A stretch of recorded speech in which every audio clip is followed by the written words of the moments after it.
दोस्तों नमस्कार। हमारे शास्त्रों में या बुजुर्गों ने बिल्कुल ही सच कहा है, या हमारा जो अनुभव होता है उस अनुभव में भी सच कहा गया है कि किसी की भी ज़िंदगी बनने बदलने में दो चीज़ें ही बिल्कुल कारगर होती हैं। वो दो चीज़ें हैं कर्म और किस्मत। कहा गया है कि किस्मत हमारे हाथ में नहीं होती है और कर्म हमारे इन हाथों में होता है।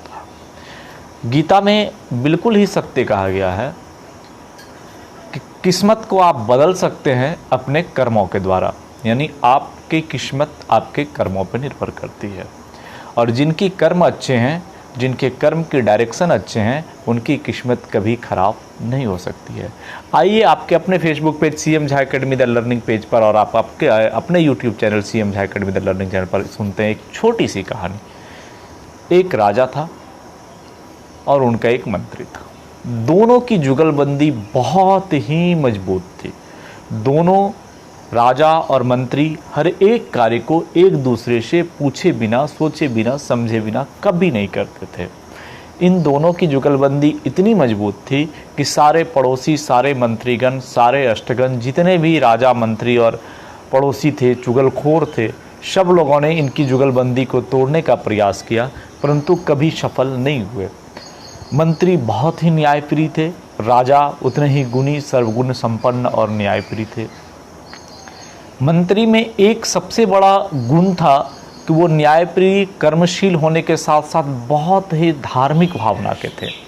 उनके साथ किया हुआ हर कर्म में वो श्रेय अपने ऊपर वाले इष्ट देव को देते थे कि भगवान ने जो कर रहा है वो बिल्कुल ही अच्छा कर रहा है, कभी बुरा नहीं कर रहा है। और ये उनका एक छंद बन गया था कि जब भी कुछ काम किया, चाहे वो असफल हो, सफल हो, कुछ भी हो, वो भगवान को श्रेय दे देते थे कि भगवान ने जो किया अच्छा किया।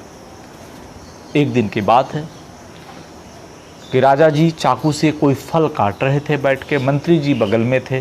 तभी उस चाकू से राजा जी की उंगली में थोड़ी सी कट गई और बहुत ही जोरों की पीड़ा होने लगी। राजा जी चिल्लाए, बड़ी जोरों से चिल्लाए, बड़े मंत्री जी देखो देखो क्या हो गया। अरे क्या हुआ? उंगली कट गई। मंत्री जी ने कहा कोई बात नहीं राजा जी, जो हुआ भगवान की कृपा से अच्छा हुआ।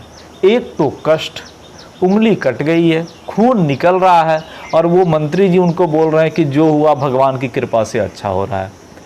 ये बातें जैसे ही राजा जी ने सुना, उनका पारा 7वें आसमान पे चढ़ गया, और जो सारे दरबारी और मंत्री मिलकर नहीं कर पाए थे वो आज खुद हो गया। राजा जी गुस्से में बोले, मंत्री मैं आपके साथ इतनी घुल मिल के रहता हूँ, इतनी आपको बढ़ चढ़ के हिस्सा देता हूँ, इतनी आपकी इज्जत करता हूँ, इसका मतलब ये नहीं कि हमारी उंगली कट जाए और तुम मजाक बनाओ। तो मंत्री जी ने कहा कि ऐसा तो कुछ नहीं मैंने किया, तो हमारी उंगली कट गई और अच्छा कैसे हुआ इसमें? बोला जो भगवान करते हैं अच्छा ही करते हैं, मैं तो यही जानता हूँ। राजा को और गुस्सा आया। उन्होंने तुरंत संतरियों को आदेश दिया कि मंत्री को अभी ले जाओ और जाके काल कोठरी में डाल दो। संतरी आए, मंत्री को पकड़ा। मंत्री ने राजा जी से विदा मांगा।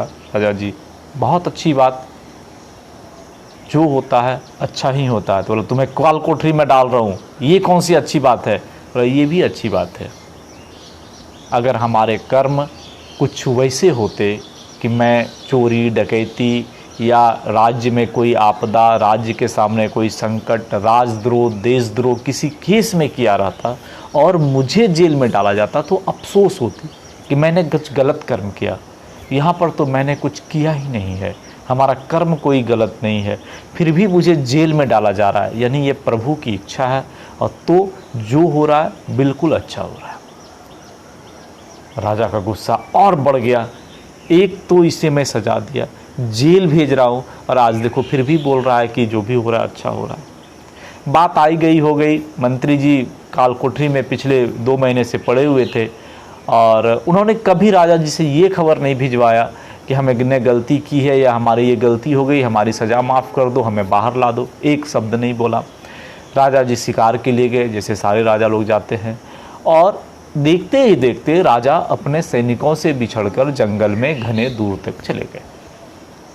अब तो आप जानते हैं जंगल में कुछ आदिवासी लोग भी रहा करता था, पढ़े ही होंगे कहानी कथा में। उन आदिवासियों ने राजा जी को पकड़ लिया। और आदिवासियों में एक परंपरा चलती है नरबली की। तो जैसे ही राजा जैसा सुडौल, सभ्य और सुंदर आदमी देखा, कबीले के जो उसके मुखिया थे आदिवासियों के, उसने कहा कल तो देवी माँ हमारी बिल्कुल खुश हो जाएगी, कल हम इसकी नरबली देंगे। राजा ने जब नरबली का नाम सुना तो वो तो लगे कि अब तो प्राण गयो, अब हमको बचाने वाला कोई नहीं है। प्रभु, इसी दिन के लिए मैं इतना जनता की सेवा, परंपरा, सब चीज़ करता था। उसे ये भी लग रहा था कि कहीं पता नहीं मैंने मंत्री को अकारण गुस्से में सजा दिया, उसके सज़ा तो मुझे नहीं मिल रही है। खैर, जो भी हो, कल हुआ, सूरज उगा, राजा को लाया गया, नहलाया गया, लिपा पोता गया, जो भी करना है सारे कर्म किए गए, गले में माला पहना दी गई और सब गाल बजाते वो बजाते हुए सारे जितने जंगली थे वो लेके उसे अपनी देवी माँ के जो बाहर जंगल के बाहर में एक पड़ा हुआ देवी माँ का जगह था वहाँ पे डाल दिया गया। मंदिर के पुजारी ने बलि के पहले जब राजा का मुआयना करना शुरू किया तो बड़ी जोर से चिल्ला उठा, इस व्यक्ति की बलि नहीं पड़ सकती है, ये अशुद्ध है। सब कोई देखने लगे, इतना बढ़िया हट्टा कट्टा आदमी अशुद्ध कैसे है। तो देखता है कि उसकी उंगली पे एक पट्टी बंधी हुई थी और उंगली का खून अभी भी थोड़ा बहुत घाव बना हुआ था। बोला, इस व्यक्ति की खून पहले निकल चुका है और जिसका खून पहले निकल जाए हमारे नियमानुसार उसकी बलि नहीं पड़ती है, तो इस व्यक्ति की बलि नहीं दी जाएगी। फिर क्या था, मुखिया ने बोला तो क्या करोगे, इसको छोड़ दो जाके जंगल में, फिर कोई फ़ायदा नहीं है, शायद इस व्यक्ति में कुछ ऐसा पाप किया होगा जो माँ की बलि नहीं चढ़ाई। और जाकर उसे जंगल में फिर छोड़ दिया गया। जैसे जैसे करके जंगल में राजा भटकते भटकते अपनी सीमा में घुसे, उनके सैनिक ढूंढ ही रहे थे सीमा के अंदर, ले दे के राजमहल पहुंचा। पहुंचते ही आनन फानन में संतरी को बोला, सबसे पहले मंत्री को बाहर निकालो, कहाँ है वो मंत्री, उसे बाहर लाओ। बाहर लाया। बाहर लाने के बाद राजा ने माफ़ी मांगी कि मंत्री, बहुत गलत तुम्हारे साथ मैंने किया, तुम्हारी कोई गलती नहीं है, जो होता है सो अच्छा ही होता है। हमने जंगल में ऐसे ऐसे जो है पूरी कहानी सुना दी। तो मंत्री जी ने से कहा, भगवान, महाराज, भगवान जो करते हैं अच्छा करते हैं। बोले, ये तो समझ में आया, चलो हमारी जान बच गई, उंगली कटी हुई थी, जो करते हैं अच्छा करते हैं। तुम तो 2 महीने फालतू के जेल में गुजारे, मंत्री थे, एक बार तो बोलना था, मुझे समझाने की कोशिश करना था, मैं समझ जाता। अकारण से तुम्हें गुजारना पड़ा काल कोठरी में, इसके लिए तो मैं पाप का भागी हूँ। मंत्री जी वहाँ भी मुस्कुराए, बोले, नहीं महाराज, मैं बार बार आपको बोल रहा हूँ, जो करते हैं भगवान अच्छा करते हैं। पर इसमें कौन सी अच्छाई है, ये तो अच्छाई थी कि मेरा उंगली कटा, मैं जंगल में गया, मैं बच गया। ये कौन सी अच्छाई है कि तुम काल कोठरी में रहे और जो होता है अच्छा होता है। बोला, आप तो अशुद्ध थे, आप एक बात सोचो, शिकार करने जाते, ये बंदा तो पीछे रहता नहीं, आपके साथ शिकार करने जाता, संतरी लोग पीछे छूट गए, आप जंगल भटकते, ये भी भटकता, हम दोनों की स्थिति ही ऐसी है। और जब जंगली वाले लोगों से पकड़ाते तो आप और हम दोनों पकड़ाते, आप तो अशुद्ध थे। मेरा सोच राजा को समझ में आ गई, हाँ तुम तो शुद्ध थे, पकड़ाते तो दोनों और लौटते हम अकेले। तो प्रभु जो करते हैं अच्छा करते हैं।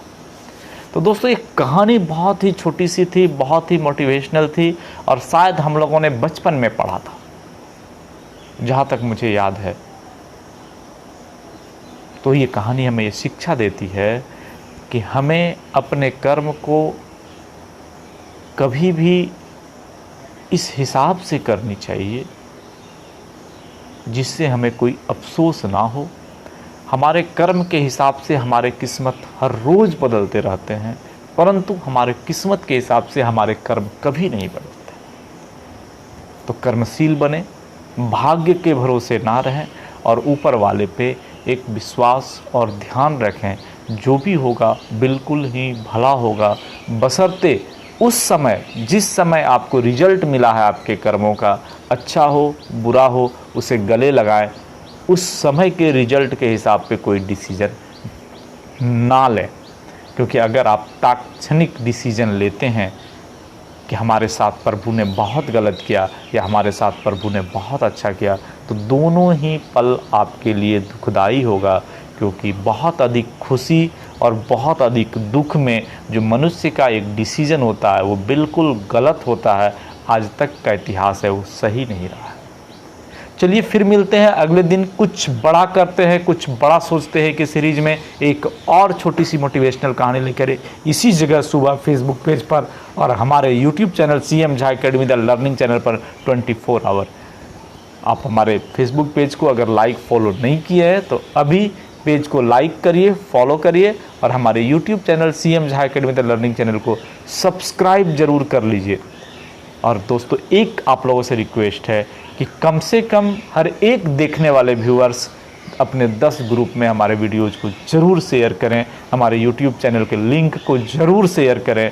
हम आपके शुक्रगुजार रहेंगे, क्योंकि आप जितने व्यक्तियों तक हमारे शेयर करेंगे, जितने व्यक्ति मुझे देखेंगे, हमारी पहुंच उतने अधिक होगी। धन्यवाद। फिर मिलते हैं अगले दिन एक और कहानी के साथ।